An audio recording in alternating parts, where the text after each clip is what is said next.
Në qoftë se je i mërzitur, në qoftë se je i trishtuar, në qoftë se ke stres, në qoftë se planet e tua të kanë dështuar, bëj durim i dashur i vëlla dhe e nderuara motër, sepse çdo herë pas errësirës del drita, çdo herë pas vështirësisë vjen lehtësimi.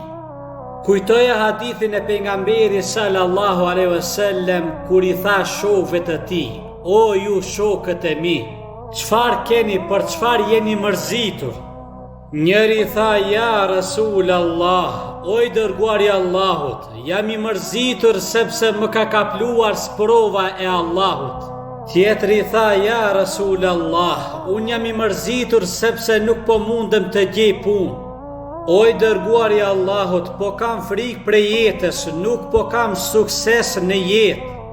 Pastaj pejgamberi sallallahu alaihi wasallam ju tha shokëve të tij: "O ju shokët e mi, po ua mësoj një lutje e cila i te kalon çdo vështirësi, çdo halle, çdo brenga dhe çdo mërzi.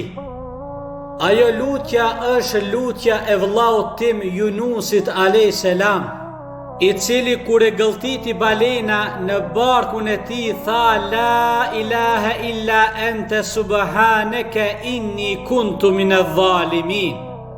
S'ka zot tjetër përveç teje, o Allah, i patëmeta je ti, vërtet unë i bëra padrejtësi vetes time.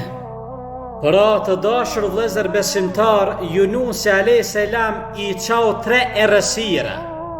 Ai me këtë lutje madhështore e çau errësirën e natës, e çau errësirën në thellësitë të detit dhe e çau errësirën në barkun e balenës.